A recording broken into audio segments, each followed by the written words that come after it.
We are proud to present MemLens, a continuous profiling tool for ResilientDB. Our aim with this project is to offer a one-stop shop for CPU and memory in ResilientDB. MemLens is a comprehensive CPU and memory profiler designed for ResilientDB, offering granular real-time performance insights through continuous profiling. By integrating advanced profiling tools such as eBPF, node exporter, process exporter, LevelDB's internal statistics, and custom Prometheus hooks, MemLens provides a robust platform for database-specific metrics.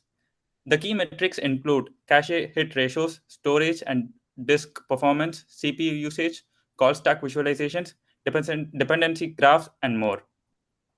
MemLens has an integrated terminal playground, real-time flame graphs which profiles memory and CPU usage, custom level DB metrics which incorporated C++ hooks to display cache hit ratios and storage engine metrics. MemLens also has an interactive web-based front-end, a profiling dashboard offering a single unified view of the system performance.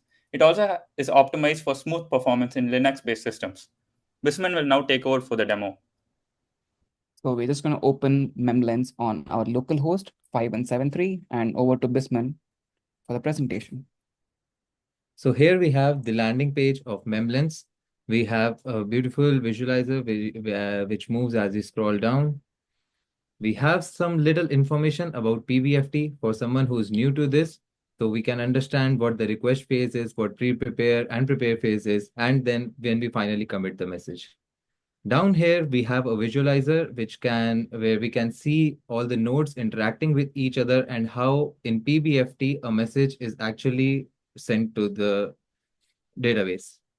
We can also maximize this view and open the legend so we can actually understand whatever these terms mean, what are the nodes, and using the same button, we can go back to the homepage. Down here, there's the button to actually enter the dashboard, and this is where all the stats and the graphs are shown. So I'll hand over to Harish so that he can continue and explain all the metrics. Thank you, Bisman. So let's enter the MemLens dashboard now. And as you can see, we have three tabs: the memory tracker, CPU, and the basal build statistics. We'll go over each tab one by one. We have a playground which mimics a terminal, and we can type the help command in order to see the available commands. I'm just going to set a key. This is equivalent to committing a transaction. So I'm just going to do key underscore demo, and I'm going to do dash value. And this is going to be value underscore demo. And this is the same interface which is also present in the documentation for ResDB. And we wanted to make it as close to the real life sort of like syntax as close as possible. So when I hit enter, it says that a value is successfully set, which means that the PBFT consensus for this value has been that has happened and the value is successfully set. I can also use the help method. So before doing that, let me just clear the terminal output. I'm going to do resdb get dash key, and I'm going to do key underscore demo, and I'm going to hit enter. And as you can see, the value is displayed on terminal. So we use the ResDB's GraphQL layer, the service, in order to get the value, and we have it running on the backend as well. So before moving on to storage engine metrics and disk metrics, I want to turn your focus to CPU and a few CPU specific metrics, call stack visualizations, which we feel are really, really important and really fun to sort of visualize as well. So as you can see, we have a CPU usage graph, a line graph, and this basically says what percentage of the total CPU does KV service use. KV service has 4 processes. The first process is the primary, and there are 3 replicas since PBFT operates with 3F plus 1 number of nodes, where F can be at most the number of faulty nodes. The value of F is 1. So there's the minimum requirement to run PBFT is 4 replicas. Before moving on to the specifics of the CPU usage, I want to turn your attention to what this flame graph is. Flame graph is actually a data format which was built by Brendan Ike in order to visualize call stack information. Now, the way this page works is that we have integrated CPU usage along with flame graph to give a really comprehensive view of what happened at a particular duration of time. there is a CPU spike about 33%, where we seeded in a few values into ResDB's key value store. I'm just going to highlight over it. And as you can see, that particular time interval gets magnified, and we have a few system calls which we can see over here. Since we simulated some real-time workload, we set a bunch of values into our key value store, and that could be seen by the set value method, which is being called right here. And I'm going to go into what the set value method does and what are the functions it calls. So let's move on to the sandwich mode. This helps us give a total picture of what the parent functions are and what it calls. So as you can see, the ResDB's execute data method is called. So after the commit phase happens, if you would seen, the execution takes place. And this is what the execution phase sort of pertains to. It has this execute data method. There is a set method, which is called. And since we are using LevelDB as a default storage engine, it calls ResLevelDB's set value method. So all these are sequential function calls. And as you go down, it takes up about 100% or 0.20 seconds of this entire call which is made. And then these are functions which run concurrently, and we can go into a much more detail into this. There are a few log messages or logging which is used, and as you can see, Google's log library is being used here. You can also see that this write method is called, which is LevelDB's implementation of the write method. As you can see, there's also an LRU cache which is used, and that LRU cache is used to service the storage engine metrics.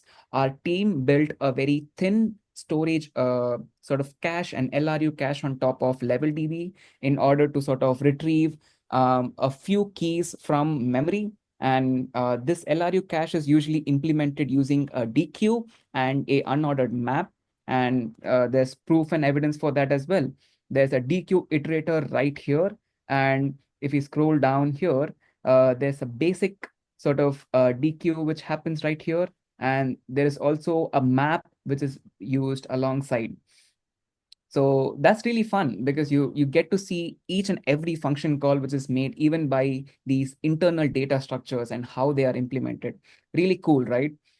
We also have this get metric function, and that's what we use to export all these metrics to our front end. There are a few loggers which are called, and we have these things as well, which are unique pointers to our ResDB. One important sort of like fun exercise is to go down the rabbit hole of what exactly happens when a write method is called. So this add record is called. LevelDB calls a POSIX writable file, which is basically Unix system call to write into a file system. And then we also have underscore write, which is the actual system call, which takes about 5% of the CPU for this entire process. So you could see how writing to a file is really, really important. So that's what happens when we hover over like a hotspot in the CPU usage, a spike in the CPU usage, and see what exactly happened during that time. Really interesting, right? So let's move on to one more auxiliary piece of feature which we have, which is the Bazel build statistics. And what we have here is that whenever the KV service is built, we show a dependency graph of what the KV service actually depends on. It depends on the server factory, which is able to give you a singleton instance of the KV service. The memory DB is also sort of called, but it is not used. LevelDB settings are called. We also have an alternate LMDB implementation of the storage engine as well, which we are not using as of now. Obviously, we are using LevelDB as of now. The KV executor is called, which you saw on the flame graph was used to commit these values to the database. And the users can also go into depth. So this has a depth of 2. If you want to take a look into the depth of 3, that could also be possible. So this could be a fun exercise for viewers or like users to actually see what exactly happens when the KV service is built. So all these data points are collected from Bazel itself, and all these are basically aggregated from tools which we have run on the backend.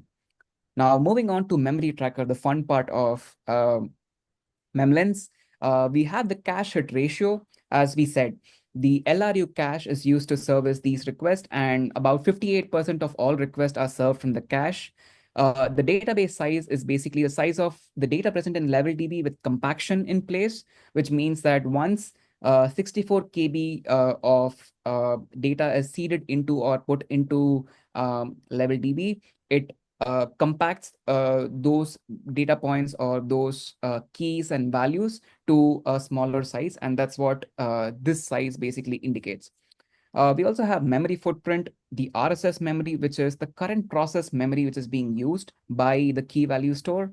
We also have the number of reads by the process, which are currently 0, and the number of writes, which is a counter which keeps increasing because the number of writes which the system sort of like makes to the database is also connected to the process as well.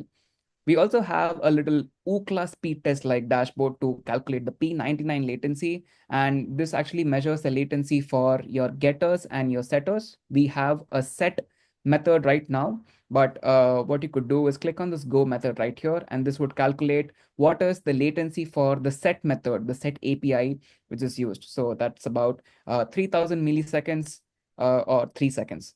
I'm going to hand over the presentation now to Bisman to talk about disk metrics and talk about storage or process node specific metrics as opposed to process specific metrics, which we just looked at right now. Over to you, Bisman. So here we have disk metrics. We have 4 different kind of metrics that we are displaying here in MemLens. The first is time spent doing input output. Then we have disk read write data. We have disk average wait time, and we have disk IOPS. So these provide an overall view of the disk and not of a particular process. So we feel like these system or disk metrics ultimately lead to a better performance of the database. So first of all, we have time spent during IO. This is the percentage of elapsed time during which input-output requests were issued to the device. So this is important to know the time spent by our disk doing the input and output operations, especially in read-heavy or write-heavy operations. And interesting bottlenecks can be found out using this metric. Then we have disk read-write data, which is basically the number of bytes read from or written to the device per second. Then we have disk average wait time, the average wait time for request issued to the device to be served. This includes the time spent by the request in the queue and the time spent servicing them. This also allows us to identify bottlenecks and how much waiting time it actually takes to commit the data. We can see all the spikes here, so we know these processes, at these moments it was taking time. Then we have disk IOPS. These are the number of input-output requests completed per second for the device. Disk IOPS is also important because the more the number of input and output operations a disk performs per second, the more performant it is. We wanted this to be a metric to be displayed because bare metal instances show a larger IOPS and about 10 times that of a virtualized instance running on cloud. And now that we have the RSS value, we know that it's almost 140 megs. So we could theoretically run this on edge devices like Pi. So George would now discuss about our exploration on building this on Raspberry Pi. So, our work with MemLens also focused on bringing ResilientDB to small, resource-constrained devices like Raspberry Pis. During testing, we did observe that ResilientDB consumes around 150 megs of RSS memory, which inspired us to explore optimization strategies to make it more efficient for smaller systems. We successfully built ResilientDB on a Raspberry Pi 4 running Raspberry Pi OS, overcoming several hardware limitations. We did, however, notice that running the key value store revealed areas of improvement because CPU usage constantly spiked to 100%, causing the process to halt. We also encountered thermal throttling issues with Ubuntu, highlighting the advantages of Raspberry Pi OS, which offers better resource management, thermal control, and performance optimization for these devices. On the other hand, Raspberry Pi 3, with its limited memory, was unable to build ResilientDB effectively, underscoring the importance of further optimization. These insights are shaping our future goals with MemLens. By identifying performance bottlenecks, we aim to streamline ResilientDB to function on smaller, less powerful devices, ultimately enabling its use in IoT applications and other resource-constrained environments. Through these efforts, we strive to make blockchain technology more accessible, reliable, and versatile, even on low-power systems. And as we continue to refine MemLens and optimize ResilientDB, we aim to make it more practical and efficient for real-world applications. Thank you. And this is our team of developers. Thank you so much for watching.